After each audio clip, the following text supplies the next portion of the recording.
forget about that one. And you keep them coming in. You're doing well, son. Find us on the web at mbradio.us. I want to make it clear that the views expressed by our hosts are not considered the official stance of MBR Views. Remember, this is all about having fun and enjoying the ride.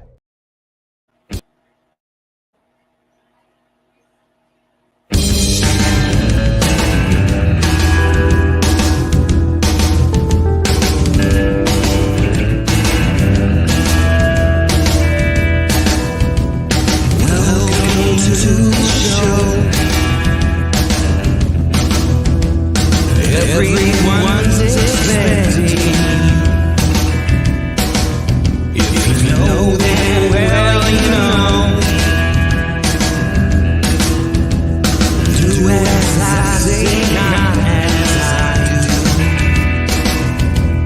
do. Well-known friends, you know. Unity and all that.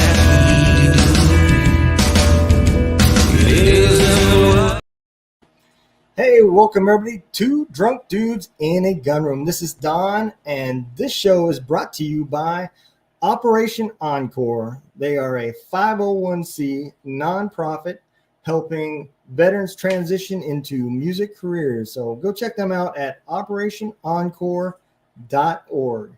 And the show is also brought to you by Gun Room Radio.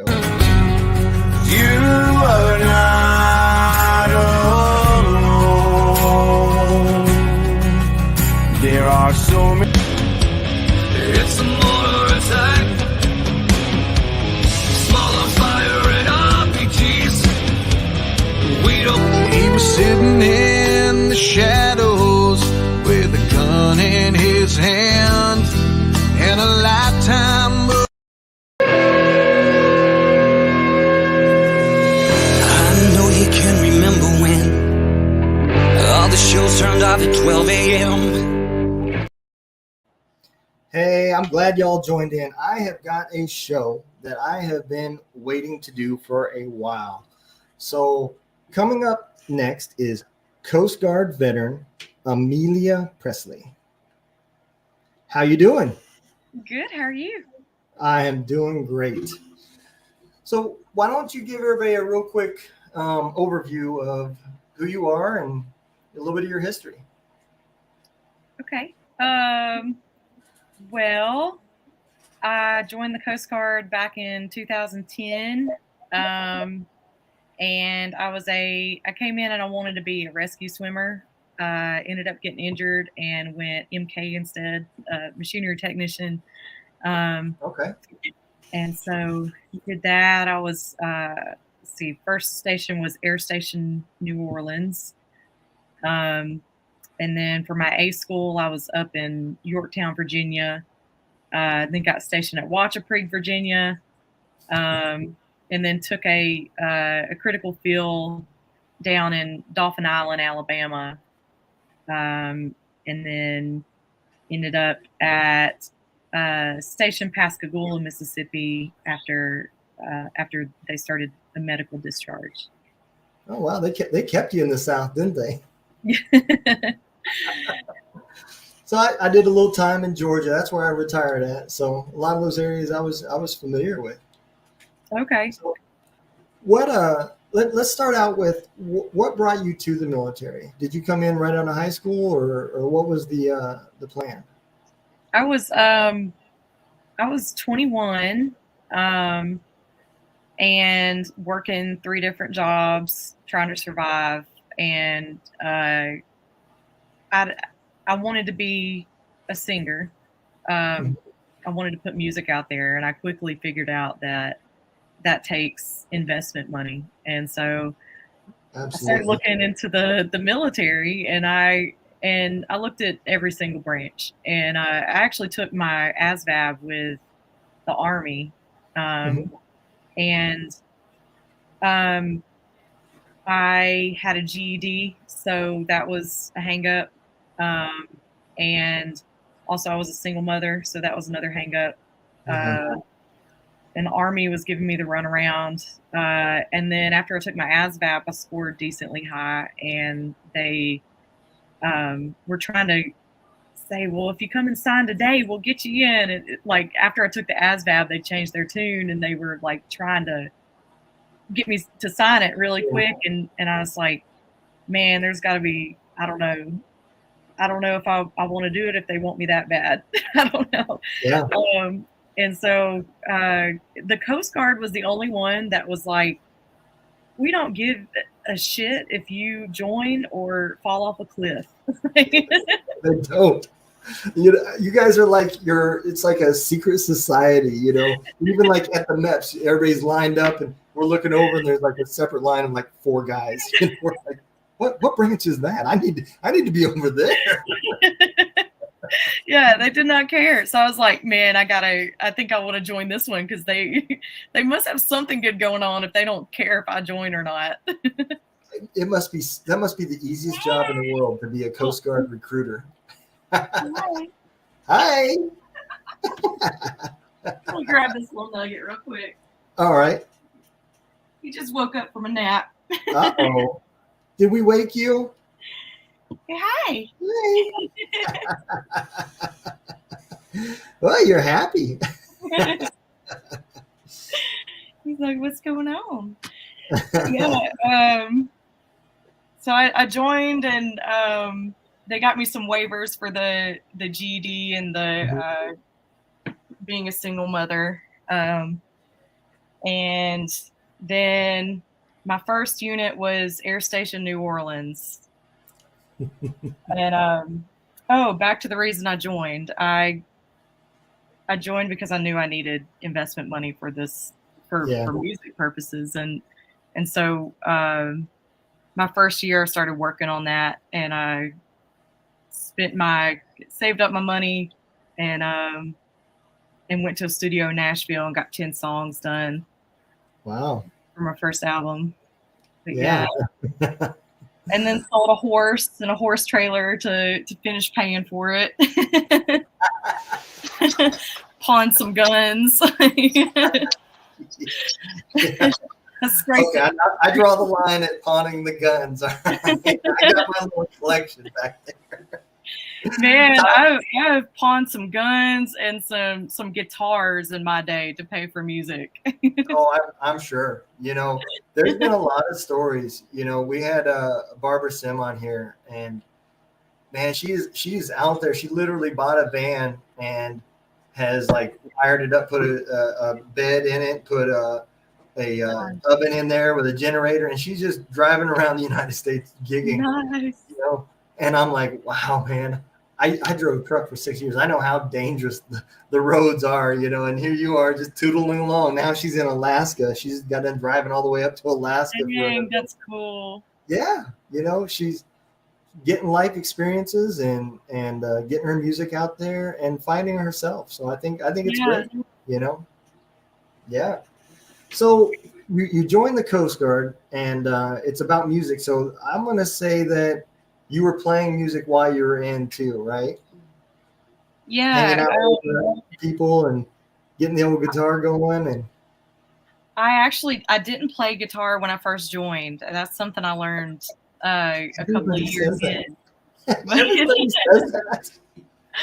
Yeah, I just sang and so I got the album recorded and I had to send voice recordings that were just a cappella because that's how I wrote songs. I really still write songs like that. I just record my voice and the melody and then figure it out on guitar now. But back then I would send it to the guy at the studio and he'd get somebody to work the guitar parts out for me. Okay. But eventually after I went to A school, I met a guy, a Chief Kovacevic, who they called him Chief Mud. Because nobody could say his name, but he was one of the instructors there, and we got together and started playing music. And he was a one-man band. He played guitar and he had a kick drum, and then he had a tambourine on the other foot, and then he had a harmonica. And so he would play and I would sing, and then he would sing too. And we had a little group called Mud and Boots, and so that was my first. That was That's my awesome. first performance experience was with Cheap Mud and Mud and Boots, because Boots was like a nickname that people gave me because I always wore boots. Okay.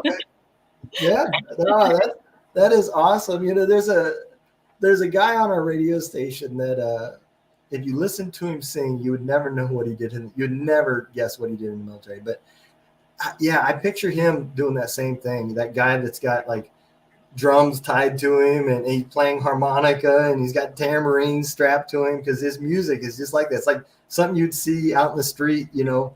And I love it's because his name's Andrew Wiscombe is his name, and he was a military sniper. But man, to listen to his music, you would never know that's what he did, you know. So I kind of picture the image of what you're talking about. I just picture you out there with this guy that's got all the instruments tied to him. Yeah, it was crazy. It was cool. Yeah, absolutely. So how long were you in the Coast Guard? I was in just under 5 years. 5 years. I got out in August of 2015. Okay. So during those 5 years, did you start gigging and stuff like that too, to start getting experience with music, or? I did. Let's see. After I moved away from Virginia and didn't have Mud to be my band anymore, I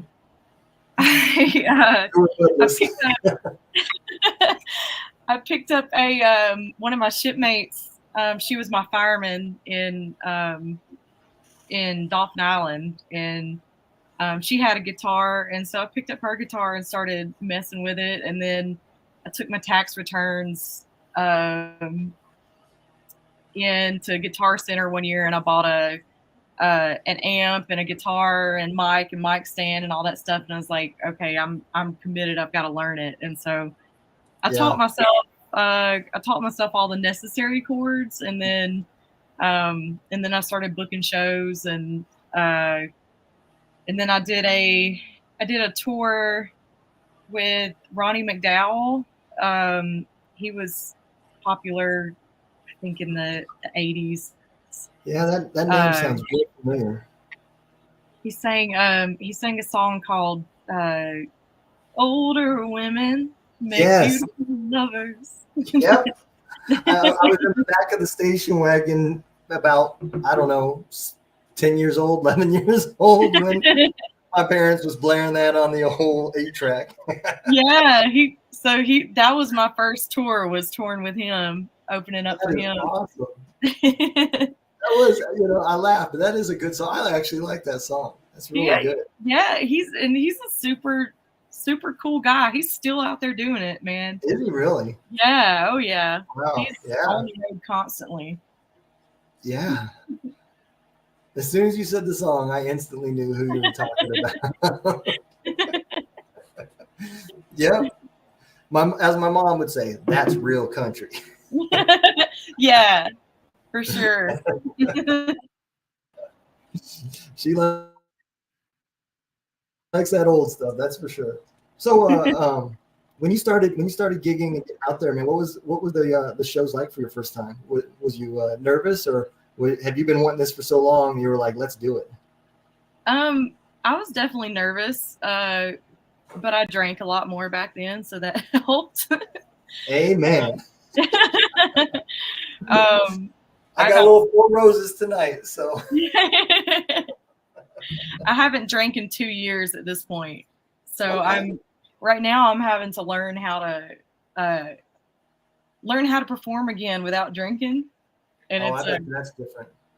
It's different because I definitely have some anxiety, and the alcohol, just wiped it out. Yeah, absolutely. I know. I don't drink near as much as I used to anymore, but yeah, I used to hide a lot of the trauma and the BS all with alcohol. So I unless I was drinking, I wasn't going to sleep. So yeah, that's really when I started drinking the most, was at night. And so yeah, I get it. Now I drink because I want to, not because I have to. So I might have, I don't know, maybe 5 to 6 drinks a week, you know, so nowhere near like what I used to have.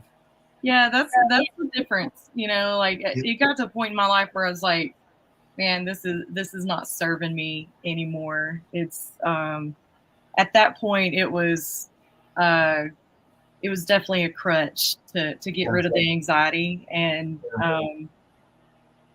my boyfriend, who he's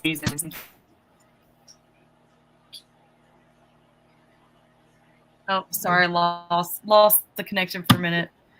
He doesn't drink either, so he kind of taught me how to be okay, being out there and playing shows without drinking. I mean, I'll be honest, you know, like I had some veterans that came on that were trying to become full-time stand-up comedians. And, you know, before the military, I was that guy that loved to tell jokes and be the center of attention and everything. And the new me would have to be pretty damn drunk to get on that stage to do that. But, you know, like they said too, you know, when you're that drunk and you're on the stage, you're the only one that thinks you're funny, you know? Yeah. And I think in the music business, especially now that I'm getting into with this radio station and everything, I think it's important that you are doing it with a clear mind, because I know what you guys are doing is not easy. And I didn't before the music business, but just simple things like watching a 3-minute music video, you're like, oh, that's really cool. You have no idea what it takes to make that happen. It's not easy, you know? Yeah. And you guys got, you know, like you got youngins and a family and everything else, plus your music business. And I see you all the time doing self-promotion, which is so important, you know. That is the one benefit that we have nowadays is social media, and you can kind of use the algorithms in your advantage and everything else. But, you know, you guys are 24-hour workers. You're either performing or thinking about performing or running the business side of the industry. And it's not, my hat's off to y'all, because it's not easy. Yeah, you're one of the few that gets it, because there's a lot more. There's the social media plus the promotion. You know, you have to do all these things for yourself until you get to a point where somebody else can do it for you. And absolutely. It's funny when, like, you know, for this last release, I did have a team behind me promoting. Mm-hmm. But before that, and they were just doing radio promotion, nothing else. I was still doing the social media and everything. But before that, mm-hmm. people would ask, well, let me get with your team or whatever. I was like, you are looking at her. Looking at the team. Look, you know, and that's not necessarily a bad thing. You know, when I owned my trucking company, I always said, you know, you're either working your business or you're running your business, but you can't do both. And I think it's important in what you guys do that you do both when you start out, because there's so many other people out there that will take you down a road to try to get that quick buck, but mm-hmm. completely change your creativity and what you were trying to present as an artist, just to sell a record and make that dollar. But it may not be the best thing for your career. So you do definitely have to run your own side of that, you know, until you get established and you got enough pull to say, I'll just go somewhere else, you know, my way is my way. So absolutely. Well, why don't we hop in here and everybody's hearing about the music. Let's give them a taste of it. So I'm going to save my favorite song for the last song. We got 2 songs, but we're going to start out with Trouble. After we play it, then we'll get in. We'll talk about where the song came from and how it all came about. All right. So This is Trouble by Amelia Presley.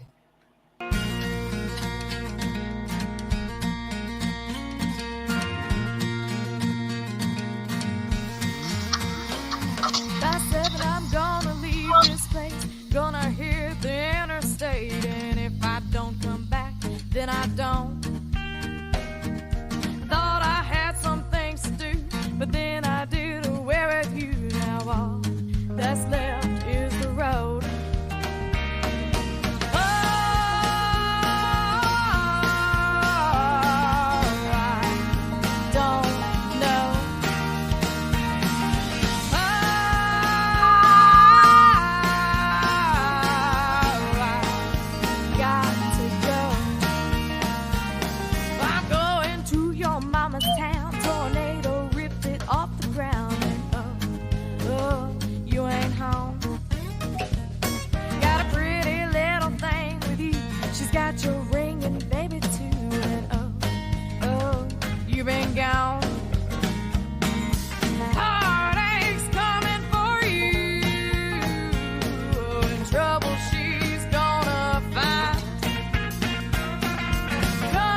So let's get into, where did this song come from? Let's see. I started writing that one when I was stationed in Virginia. And there was an officer at my first unit who called me trouble.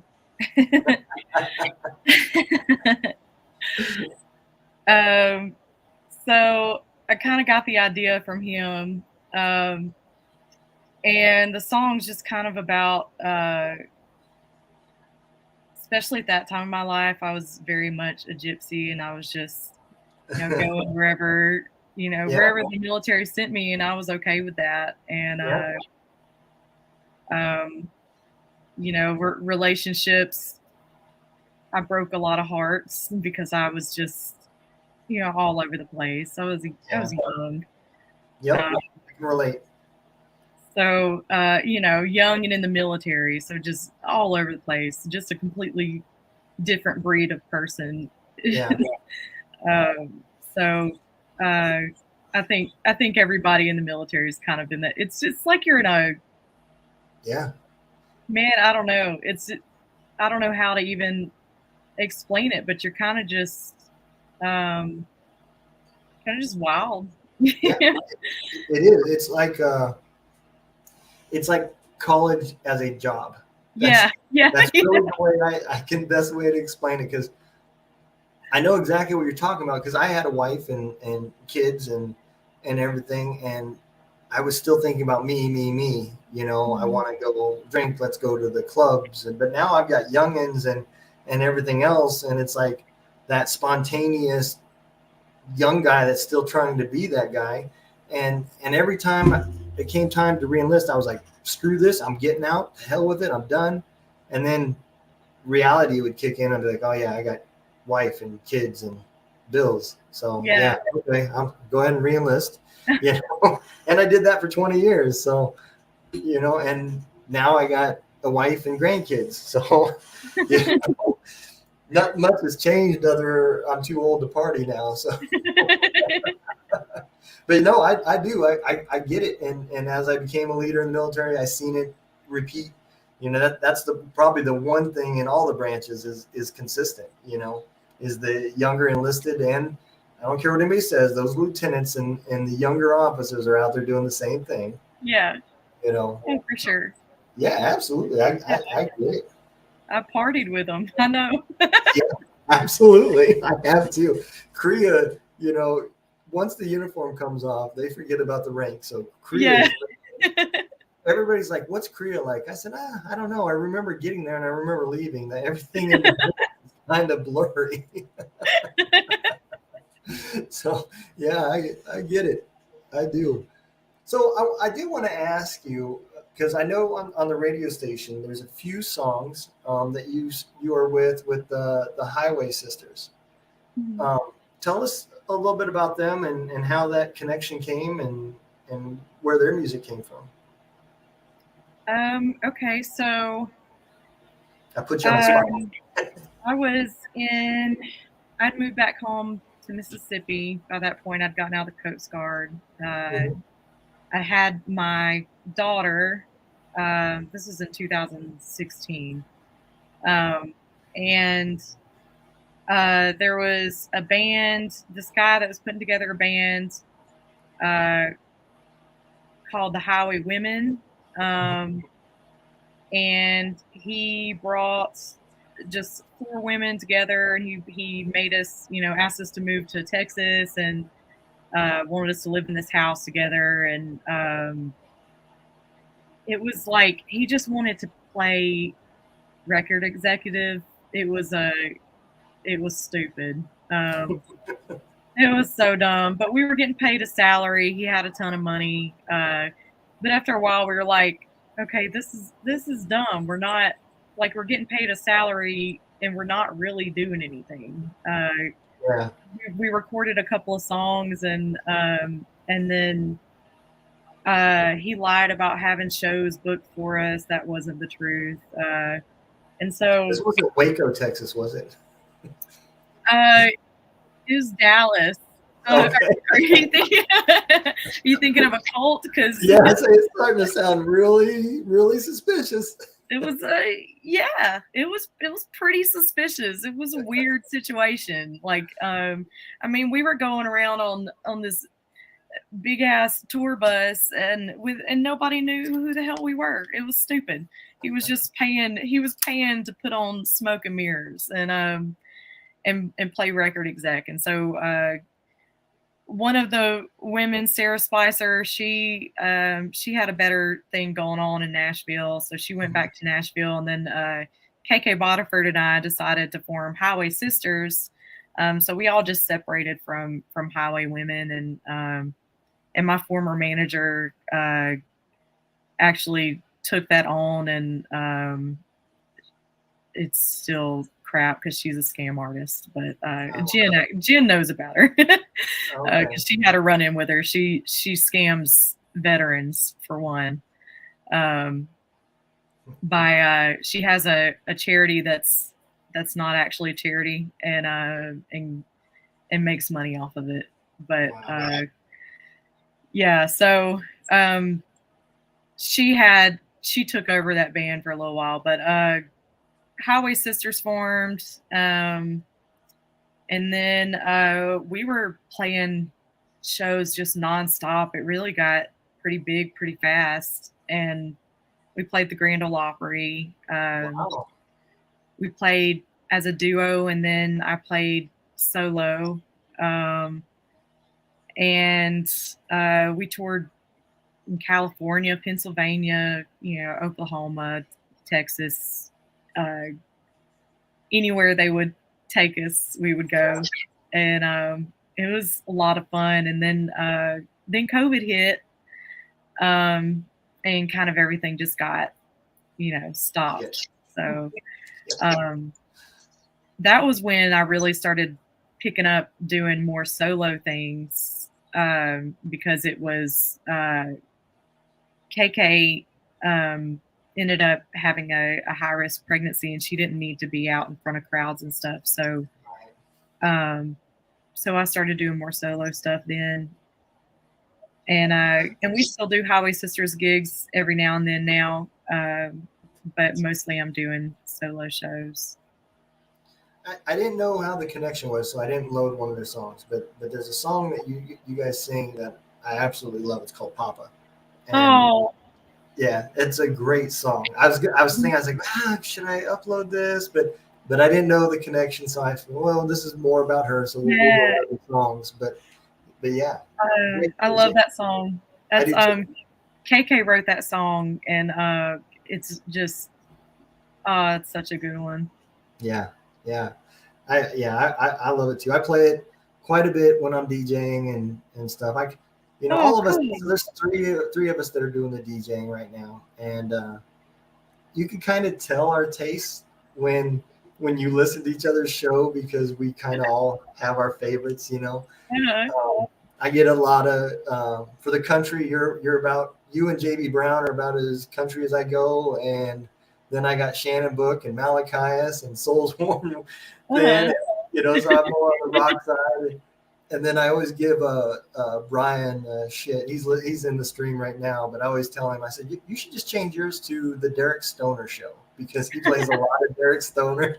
But that's the benefit of doing this. We get behind the scenes and we hear all the music. And when I seen you promoting yours, and I asked you if it was okay to load it up and play it, and I waited until your release date, because I didn't know if you was having a release party or anything like that. But I heard the song before it went on the radio, and I was like, oh, I can't wait to play this, Oh, thank you. Yeah, it's, as a matter of fact, that was the song that I sent to Operation Encore. I was like, you all got to hear this, And, thank you so much. Yeah, it's a great song. I can't wait. We're gonna play it so y'all will get to hear it. It's called Sinner's Den. And before we talk about the song, let's talk about the music video that just released not too long ago. How did that come about, and how difficult was it to make? I had actually cast two of my friends to play.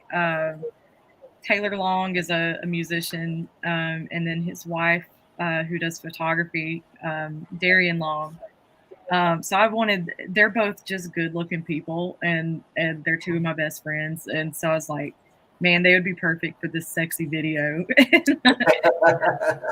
So the day before, I've just had so much crap going on. My baby is 10 months old. So, and I decided to release an EP, in the midst of having a brand new baby. Yeah. But the day before we went down there, I was like, what's y'all's address? And I look at the address, and it's no longer, I thought they were down near Austin. They used to be near Austin. They've moved hours away from there. So I was like, well, crap, we've got a place to stay down in Austin. That's where we plan to go to do this, and I can't change the plans now. So I was like, what can I do? And so I just wrote me and my boyfriend Jordan into it, and Absolutely. and his good friend Neil Barrett, who's done his music videos, he is down in Austin. So he called him up and said, can you come and shoot a couple of shots? So he's like, yeah, let's go to this place called the Sagebrush, and so we're like, okay, so we just show up to this venue that's we hadn't called before because it's completely last minute, and they're like, yeah, y'all can shoot some scenes, but hurry it up, like we've got people coming in, and so we're like trying to get some scenes. So like me up on the stage, that was like, we took like 15 minutes, and they're like, come on, y'all gotta go, y'all gotta get out of here. So we gave them no heads up. Like, we just walked in and said, can we shoot part of our music video here? And then and they were annoyed, and they should have been. Yeah. And then the other part, Jordan and I just we filmed at my house. I just cleared off my my desk, and I set it up, and actually there's a contract in the video that was like some I think it's some TDY orders that I pulled out of my VA file. Hey, they're good for something, It just looks like a contract, so we just won't let it get close enough for it to have Coast Guard heading on top. I could just see the Coast Guard's face, Well, I'm gonna tell you, the video. If you guys have not seen her music video, you have to go. You can find it on Facebook. You can find it on YouTube. It's called Sinner's Den official music video, and I'm telling you, y'all are gonna love it. You would have never known that it was rushed like that from watching, because it was done great. Thank the people you. doing the camera did an amazing job. I just set a camera up on a tripod. I'm telling you. Well, whoever did it. My iPhone, actually, I set my iPhone up on a tripod, and then Wow. So if it was a scene where it was on me, then that was Jordan holding the camera and just holding the phone and just going like that. So it was as low budget as it could possibly be. It didn't cost anything at all, except for his suit. He bought a suit for it. So yeah, he is wearing a suit. That is true. Yeah. he should have rented. That way you could just take it. Well, let me ask you this. When Sinner's Den first came out, right? How is it doing on Spotify now? It's that whole EP, Coyote Howl, is doing the best of anything I've ever put out. It's not like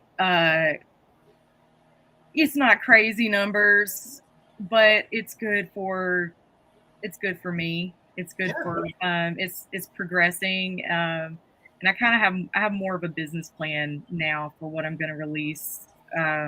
Yeah. And I've seen constant growth with it. So, and I know all that came from, some people think that radio isn't relevant anymore, but it is, because I got a ton of streams from all these places that were playing it on the radio. Yeah. Because I could look at the analytics and see, they're playing it, somebody's listening in Charlotte, North Carolina, or, it was consistent with where they were playing it on the radio. Yeah. So I plan to release more soon and just follow that path of putting it out there to radio and to continue to get organic growth.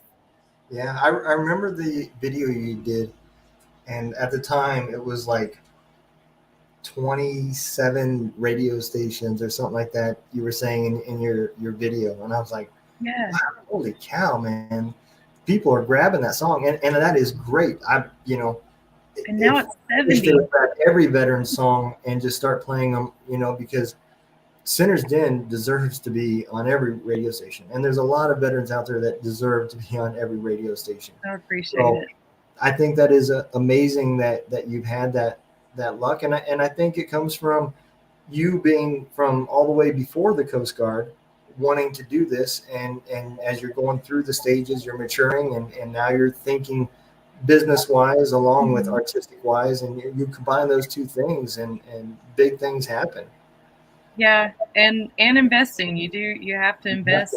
You have to invest in people that will promote you, and the right people, because there are people that will take your money and not do anything with it. So if there are any artists out there and they want to know who I used, please reach out, because I'll be glad to let you know. Absolutely. Well, let's let everybody hear my favorite song. Coming up next is Sinner's Den by Amelia Presley.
I love that song. Your voice, you get that grit in your voice when you're singing, and I think you're the only artist that we have on the radio station that just is there, and I love how the song came out. Where'd you come up with this song at? Thank you. Well, I wrote it about about the music industry, and I wrote it in terms of like a toxic love affair, where you just keep coming back to this person, even though they're going to hurt you, and they're bad for you, and it's a toxic relationship. That's what the music industry is. It's you go through just this series of just being hurt, and there's people that'll stab you in the back, and it's hard, and you're going to be turned down, and then there's going to be times when you're on cloud 9 and you're like, man, this is why I do this, and then days when you're like, I just want to quit, like, why am I doing this? And you'll have imposter syndrome, and it's just all these ups and downs, but if you're a musician, you've got to come back to it, because it's we're all crazy. There's some kind of there's something in our blood that makes us want to do this abuse to ourselves, and just keep going after this thing that is not likely to be successful. It's tough. It's look, you're talking about a guy that never picked a career as a kid that had any realistic ability. I was in 3rd grade, and I love the story because it's funny. Your parents always tell you can be anything you want to be, right? You can grow up to be the president. Yeah. So I had a little girlfriend crush, whatever you want to call it, 3rd grade. Well, her dad trained racehorses, thoroughbreds, right? He was retired, but he still had some old retired thoroughbreds that he worked with, and he was teaching me how to ride like a jockey. So naturally, I decided I wanted to be a jockey. Yeah. And when he realized what he had done, he asked me one day, he said, what do you want to do when you get older? I said, I want to be a jockey. He said, you're in 3rd grade and you're taller than most jockeys. What are you going to do for kids? And it's funny because now, I'm 6'1", 260 pounds. I thought that horse would be pissed if I was its jockey. Jockeys are teeny tiny. That's hilarious. Yeah. But I always chose, so after that, I wanted to be a pro football player, and the Army is where I went. Yeah. Even in the Army, I decided, I wanted to be an all-Army boxer. And I learned real quick that I'm not the baddest guy out there. There's some other guys that are pretty damn good. I did all right, but as I moved up, I learned real quick they hit hard. Yeah, I bet. Yeah, Dang. absolutely. That's cool, though. Yeah. So, I get it. And now I look back on it, but I don't regret, I think everybody should pursue their dreams, especially veterans. And, and I say that, yeah, I'm kind of biased, but it makes me feel good to see people that have gone through what they're going through, because the military is what it is. Some people have great military careers. Some people don't, some have great experiences. Some don't, it's not always that happy thought process. But the one thing that is consistent is everybody that was in served their country, regardless of what happened. And somebody who puts their dreams and their passions on hold, whether you did it for, an investment in a music career, or my case, because I got married at a young age and needed to support a family, those reasons don't matter. It's the fact that you put your career on hold and your dreams. And to see people come out of the military now and still able to pursue those dreams, I think is amazing. And that's why I love this podcast, because, not that there's anything wrong with, we need the podcasts that talk about PTSD and all that stuff, but we also need those podcasts that talk about highlighting veterans and showing people we're not just a group of people that you shove in a bottle and say break in case of war.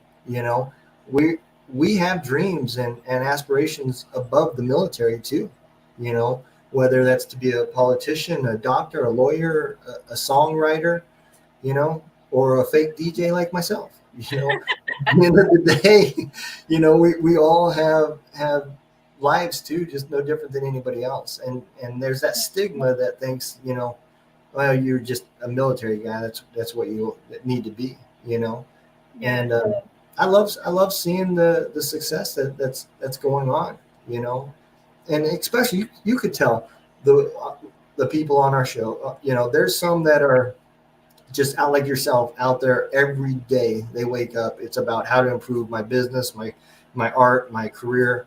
And then there's the other ones that are like trying to balance that. I'm going to be a father and work a full-time job. And then I'm going to occasionally gig and just have fun with it, Yeah. And you see that throughout everybody. But the one thing that still gets shared is the songs from their life experiences. And I think that's amazing, So I'm happy that you are doing so well. And it gives me hope that, that veteran artists will go far when I see how many radio stations have picked up your music. And I know at some point you guys are going to be so big that you're going to be like, Gun Room Radio, what was that? But I'm happy. And I can't wait to see you guys selling out auditoriums and civic centers and big old outside events. I think that's awesome. So tell everybody where's the best way for them to find you if they want to hear your music and learn and follow you and see where you're going to be performing at. Where's the best place for them to go? AmeliaPresleyMusic.com really has everything, but my social media, I post everything on social media, Facebook, Instagram. I don't get on Twitter a whole lot. I've never understood the why people just want to post their thoughts. I do every now and then because I have to or I'm supposed to or whatever, but not as much as I should. I do TikTok sometimes. I feel kind of the same way about TikTok. I'm like, man, I don't know. I'm too old for that, I guess. Yeah.